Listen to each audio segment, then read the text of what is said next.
sommes avec Monsieur Ali Sow, qui est le ministre, donc, professeur donc, titulaire des universités, et qui est ministre de la Culture et du Patrimoine historique du Sénégal, et qui est là aujourd'hui à Paris, en rencontre avec le club de la presse sénégalaise en France. Donc nous avons Rokhaya Pedro, nous avons également Cheikh Sidou Sylla, et nous avons Moussa Diop, et moi-même Cheikh Fall. Et donc pour cet entretien de quelques minutes avec Monsieur le ministre, pour d'abord vous dire bienvenue en France et surtout pourquoi vous êtes là.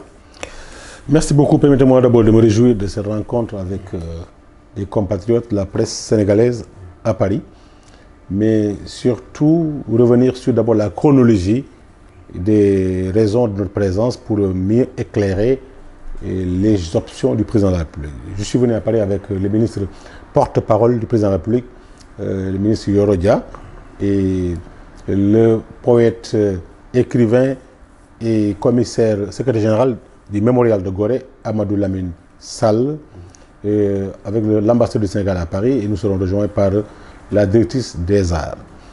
En effet, bien avant cet événement triste relatif à la perspective de vente aux enchères d'objets appartenant au premier président du Sénégal, de feu Léopold Sédar Senghor, il y avait déjà une exposition sur plusieurs mois au musée Quai Branly Jacques Chirac sur Senghor et les arts, réinventer l'universel.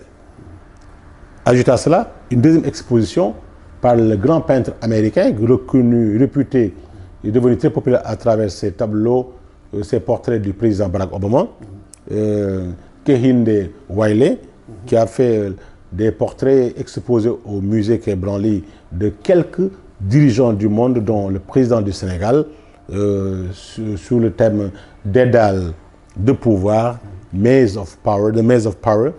Nous étions venus, d'abord le président nous avait demandé de venir le représenter à l'exposition sur Senghor et les arts, qui constitue un grand moment de célébration de l'homme et de l'homme et son œuvre, son rapport à la question culturelle, politique, économique, mais également le rayonnement du Sénégal à travers sa culture, sa politique culturelle, sa diplomatie culturelle. C'est dans cette dynamique de voyage que nous devions effectuer qu'éclata cette nouvelle réalité relative à la vente aux enchères. Mais je tiens à vous dire aussi, surtout sur le plan chronologique, bien avant ce deuxième projet, il y a de cela 2 à 3 mois, un autre projet de vente aux enchères du véhicule que fait le président Senghor utilisait à Verson, qui était lié à un certain nombre de droits de stockage, de devoirs fiscaux non honorés, et que la solution pour les ayants droit, c'était de vendre aux enchères le véhicule.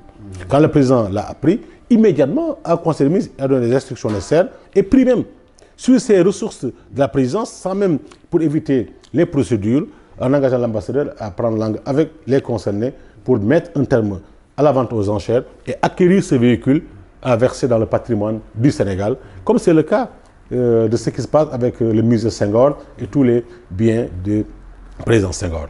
Maintenant, quand cette information est parvenue au président de la République, il nous a donné instruction immédiatement de prendre dans les meilleurs délais les décisions, les mesures appropriées à l'effet d'arrêter la procédure de vente aux enchères d'une liste de 202 objets et de toutes sortes, allant des bijoux à d'autres objets, notamment des décorations militaires, des décorations extrêmement prestigieuses que le président Senghor a eues dans l'exercice de ses fonctions de chef d'État du Sénégal.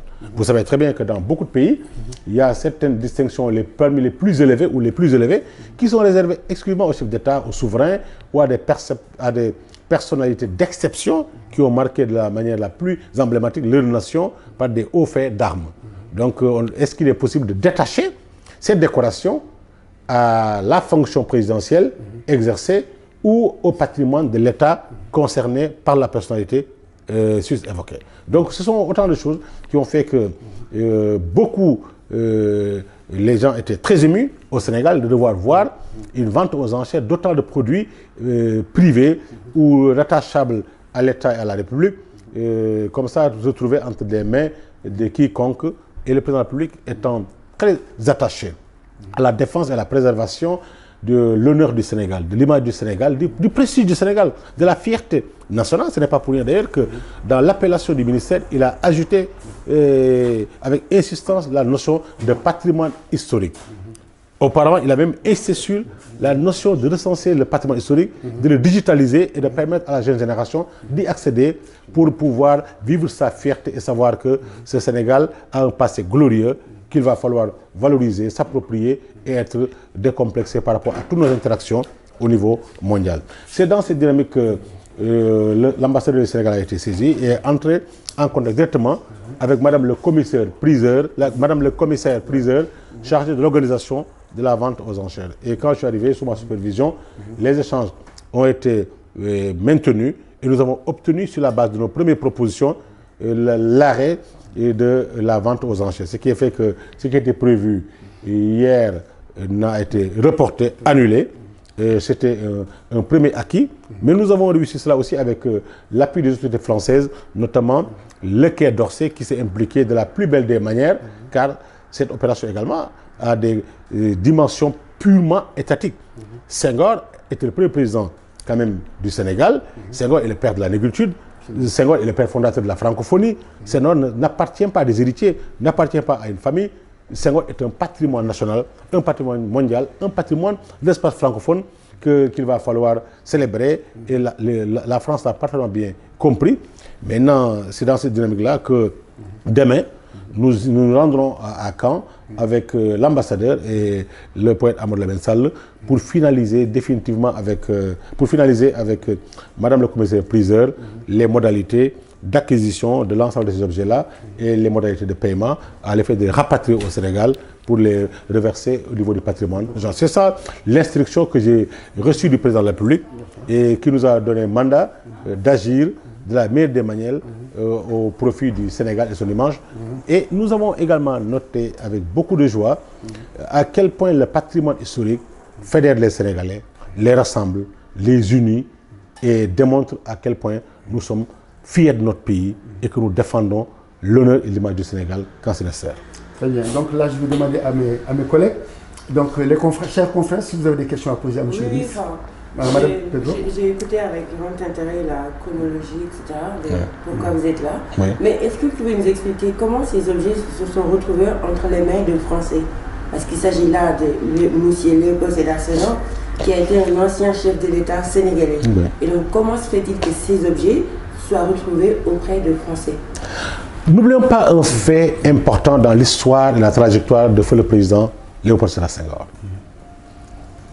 Premier agrégé noir de grand-mère, qui a été député au Palais Bourbon, à l'époque coloniale, qui a été secrétaire d'État dans le gouvernement français, qui a été formé en France et qui a enseigné en France et qui a épousé une Française, normande de surcroît, et qui aussi passait ses vacances, même étant président de la République, en France, c'est connu à Verson. Après l'exercice de ses fonctions, il est venu s'établir en France au niveau de sa belle famille, à Verson, dans une résidence appartenant à son épouse, notre ancienne première dame, Madame Colette Senghor. C'est connu et il y vivait de façon épanouie, sa dimension intellectuelle, sa production, entre autres réalités. Et bien entendu, c'est son héritière, c'est aussi son épouse, Madame Colette Senghor, et Madame Colette Senghor n'étant plus de ce monde également, ses sœurs sont ses héritières légales. C'est ça la vérité. Et parce qu'il n'y a pas d'enfant pour assurer l'héritage. Le fils est décédé. Et Senghor a un autre fils qui est placé sous curatelle, donc il ne pourra pas juridiquement agir par rapport à ces problématiques-là.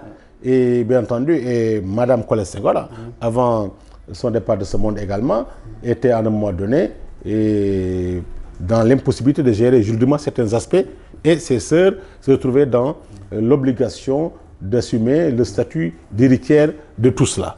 Bien entendu, la résidence de Verson étant léguée à la ville de Verson, à la mairie, avec ceux qui s'y trouvaient. Mais pour cette question-là, sachez que la mairie de Verson n'est pas du tout impliquée dans la vente aux enchères, encore moins dans ce qui peut appeler par certains comme un pillage des biens du président Senghor.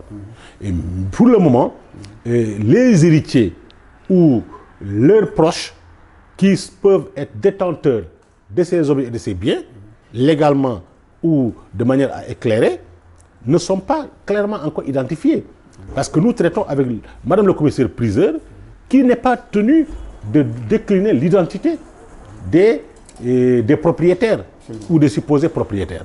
L'essentiel pour nous, le Sénégal, c'est d'abord d'arrêter la vente aux enchères et d'acquérir ces biens-là dans des conditions normales, raisonnables et acceptables, qui ne frisent pas l'inacceptable. Mais auparavant, donc pour le moment, nous supposons que ce sont des héritiers légaux de Madame Colette Senghor, qui également hérité de Senghor des biens qu'ils ont en partage, ou bien qu'ils ont en partage, ou bien qui appartenaient à feu le président Senghor. Donc là, il s'agit même d'ailleurs de ce que nous avons appris, des héritiers de 4e rang, dont certains peuvent même ne pas avoir des relations affectives directement avec Senghor. Peut-être qu'ils n'ont même pas partagé une vie directe ou des émotions fortes avec le président Senghor. Mais aussi, n'oublions pas également, ces biens également engendrent des charges par rapport à l'héritage, par rapport au fisc, par rapport à l'entretien, par rapport au stockage. Ne pas se retrouver avec les moyens de le faire aussi, pour inciter la personne à s'en débarrasser pour régler des engagements et avoir une vie plus calme. Donc pour le moment, ayons une perception positive. Il y a aussi d'autres biens de Senghor qui se retrouvent entre les mains d'anciens collaborateurs de Senghor. Voilà, ça on est en train de travailler sur ça pour les retrouver, évaluer le statut. C'est pourquoi d'ailleurs, il est important pour le Sénégal de voir ultérieurement, avant d'autres développements, mais qui détient quoi et au titre de quel droit. Y a-t-il des actes notariés donnant pouvoir à ces derniers d'en jouir légalement ou pas? Est-ce que toutes ces questions sont réglées? Le gouvernement du Sénégal prend les dispositions nécessaires à l'effet d'éviter que de telles situations se produisent.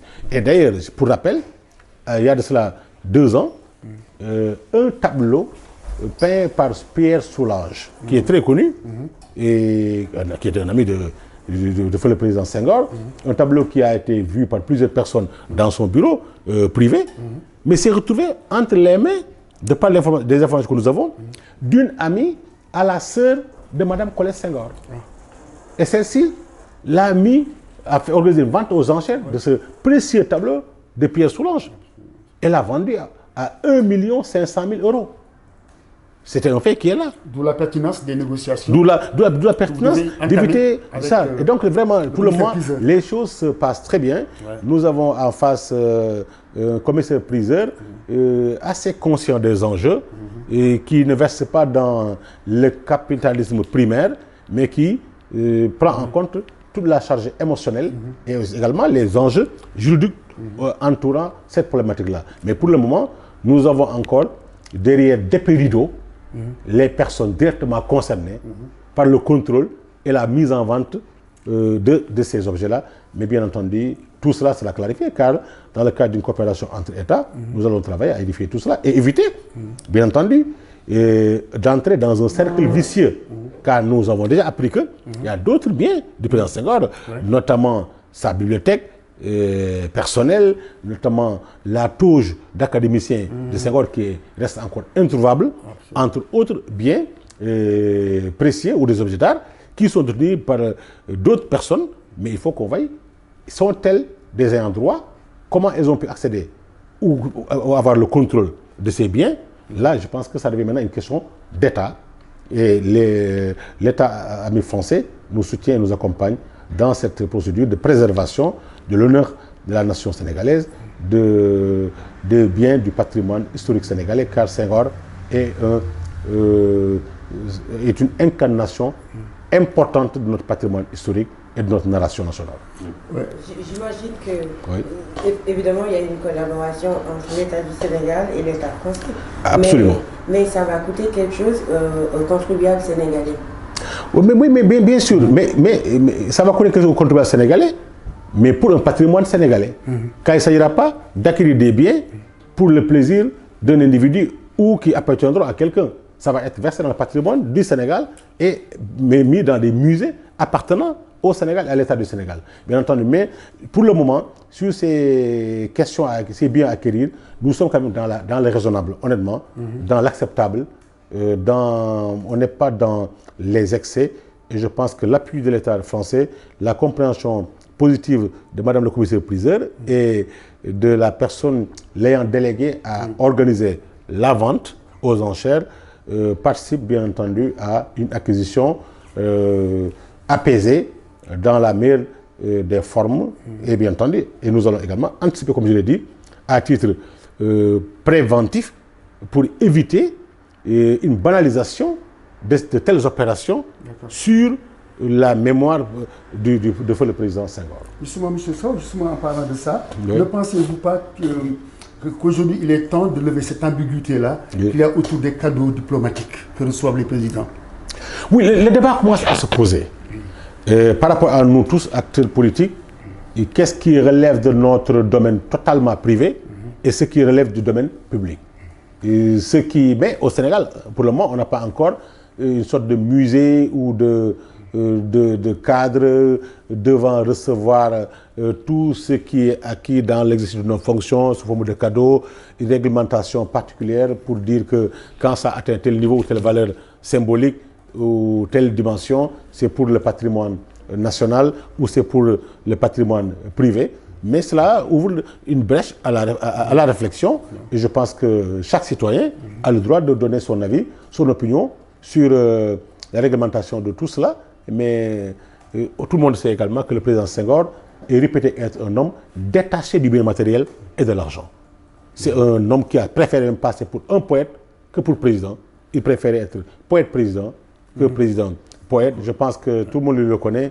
Et cette dimension, son amour pour les arts et pour les lettres, sa dimension d'homme profondément culturel faisait qu'il avait un penchant réel pour tout ce qui touche l'art.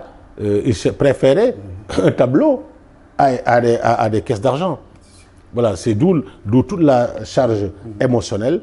Et je pense que tous les disciples de Senghor, les Sénégalais d'ici et d'ailleurs, de partout d'ailleurs, sont d'avis qu'on doit préserver tout ce qui était en contact avec le président Senghor, tout ce qui reflète l'héritage de Senghor, son histoire, sa narration et son parcours. Nous sommes dans cette dynamique-là et quelque part, reconnaissons-le, le président Senghor fédère encore le Sénégal à travers les actions et les initiatives du président Macky Sall.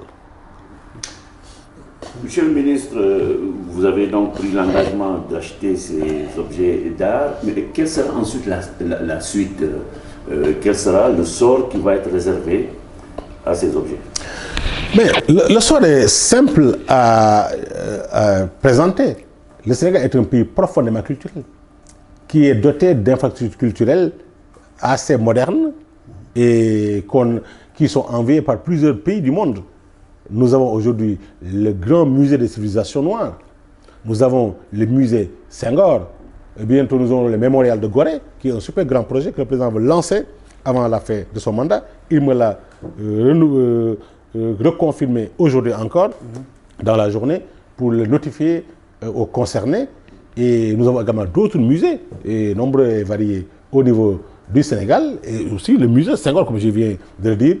Pour l'enjeu le plus urgent, c'est de reprendre l'ensemble de ces objets, les ramener au Sénégal, les mettre à la disposition du président de la République, qui est l'homme chargé de définir la politique culturelle de la nation. Et je pense bien entendu, à coup sûr, on a déjà le musée Senghor qui fonctionne très bien et normalement, et beaucoup de choses rattachées à sa vie s'y trouvent. Et je pense que nous avons aussi la résidence de Joal, entre autres. Je pense qu'avec les disciples de Senghor, avec tous ces acteurs majeurs autour de la vie et de l'œuvre du président Senghor, le président de la République prendra des décisions de répartition ou de mise à disposition dans un cadre où ces objets seront rigoureusement préservés et accessibles aux chercheurs, à la jeune génération, à tous les Sénégalais et à tous les amis du Sénégal qui viendront pour découvrir et pour promouvoir ainsi le tourisme culturel et le tourisme de patrimoine. Est-ce qu'il est possible que tout soit finalisé demain? C'est bien entendu, qui peut le plus, peut le moins. Dès lors qu'on a réussi ensemble à sursoir à la vente aux enchères, sur la base de propositions concrètes, il suffit simplement demain de s'entendre sur les modalités de paiement et le montant final pour enfin prendre les actes nécessaires et Dakar fera le nécessaire pour, conformément aux procédures en vigueur. Vous savez aussi, quand un État achète ou quand un État finalise en la matière, il ne s'agit pas d'aller à la boutique et acheter.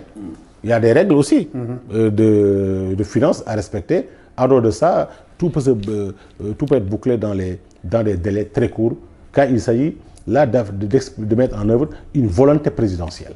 Il ne s'agit pas d'une décision ministérielle. C'est le président de la République du Sénégal, c'est Macky Sall, qui s'est saisi de ce dossier, qui en fait son propre dossier, qui défend sa patrie, qui défend l'honneur de son pays, qui défend l'honneur des grandes figures marquantes de l'histoire du Sénégal, en l'occurrence notre premier président. Donc sur cette question-là, il n'y a pas de temps à perdre, tout sera bouclé dans les meilleurs délais.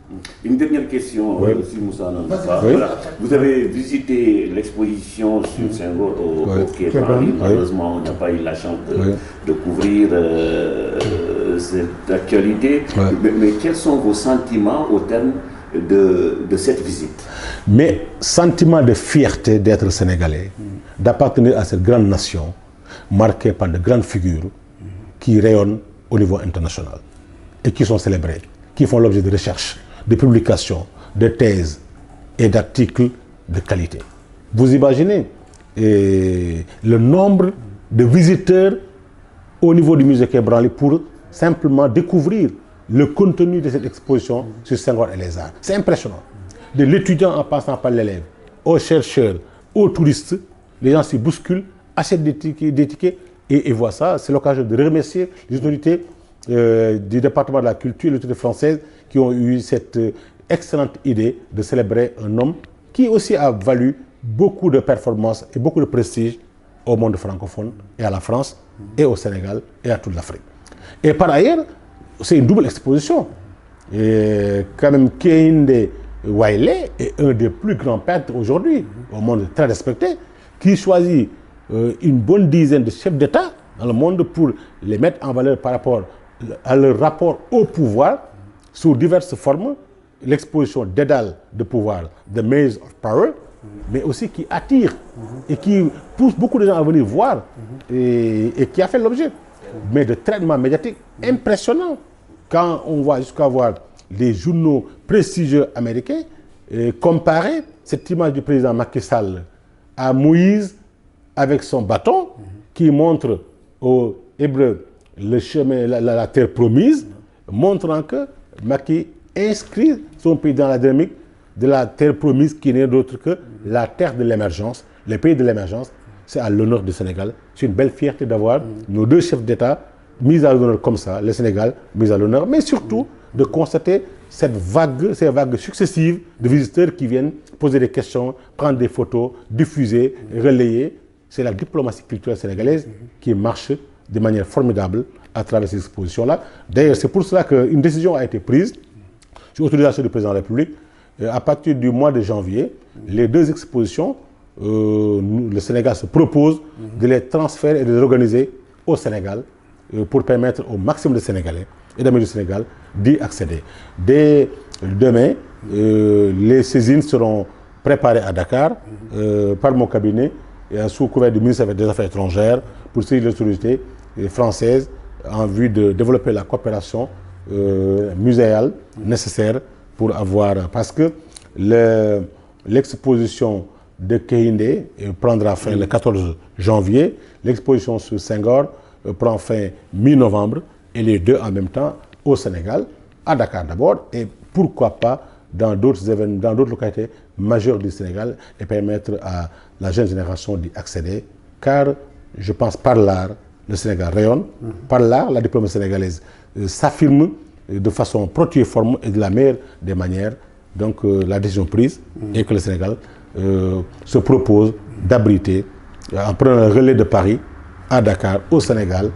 202 objets, c'est assez... 200 lots. 202 objets. 202 objets. 202 objets. Ouais. Il y a 202 objets, d'accord. Ouais, 202 objets. Je pensais à des lots d'objets. Ouais. D'accord, c'est assez conséquent. D'accord. Est-ce qu'on peut avoir pour le grand public une description de l'éventail? On sait qu'il y a des objets personnels, il y a des objets qui peuvent tomber dans le droit public. Qu'est-ce qu'on peut avoir l'éventail de ces objets-là pour qu'on puisse savoir de quoi? Oui, mais il s'agit en fait d'objets à usage personnel, comme vous en avez, comme j'en ai, des bijoux, des montres, autre chose que chacun utilise au quotidien dans sa vie. Mais aussi des décorations, surtout maintenant pour ce qui concerne la République directement, sont des décorations, dont des décorations militaires. Absolument.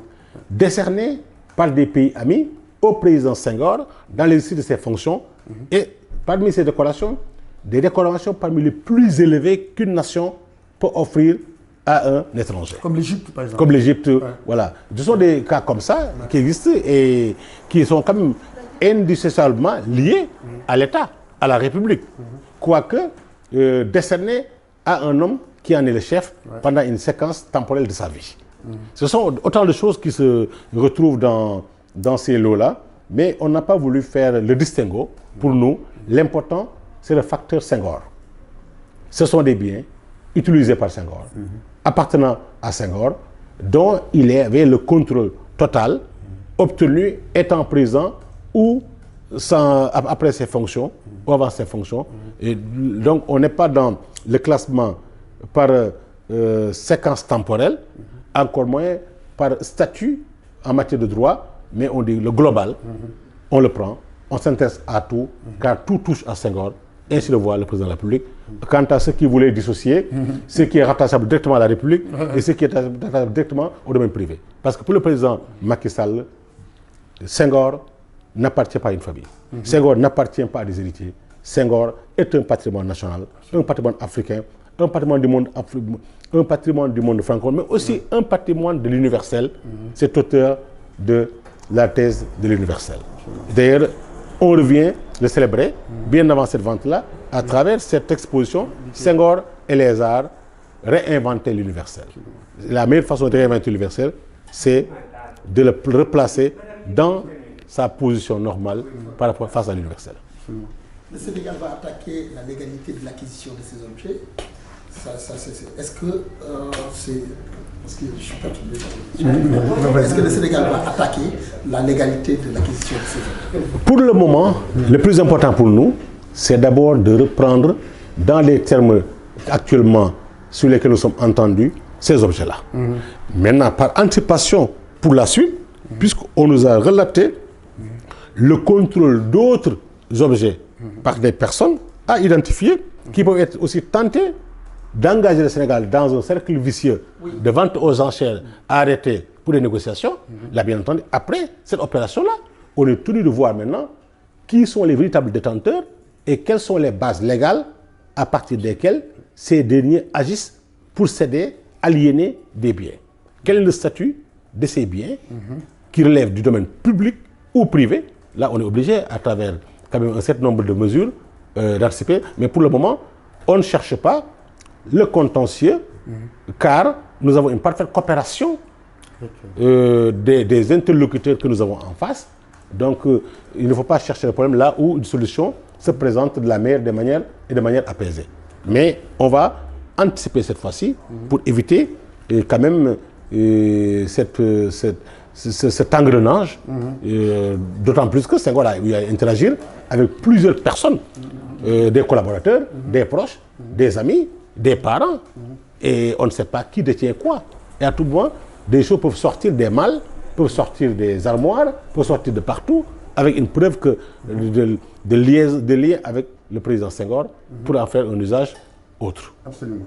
En France, quand un président quitte ou bien un ministre quitte ses fonctions, il y a un fait qui se pose.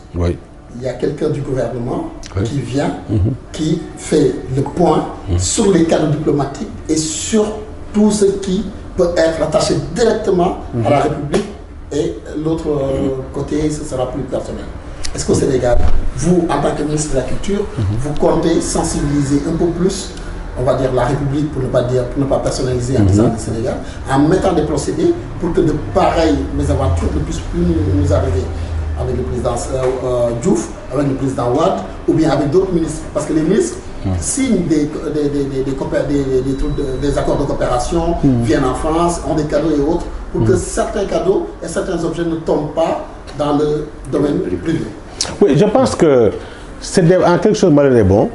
Ce débat, j'en suis persuadé, va déboucher sur l'enrichissement de la réglementation en vigueur au sujet de ces cadeaux et de leur utilisation et de leur répartition entre le domaine public et le domaine privé.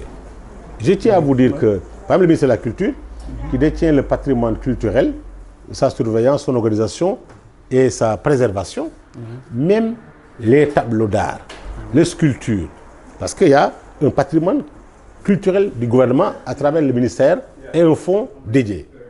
Même quand le ministère met à disposition des tableaux ou des tapisseries, au niveau d'une ambassade, il y a une convention de prêt. Vous imaginez bien, quand le ministère de la Culture donne des tapisseries, des tableaux ou des sculptures à une ambassade pour la décoration, ou à une gouvernance, ou à un ministère, il y a une convention de prêt pour montrer simplement que ce n'est ni la propriété du ministre, ni du ministère, mais c'est pour une utilisation exclusivement liée au service et à ses missions.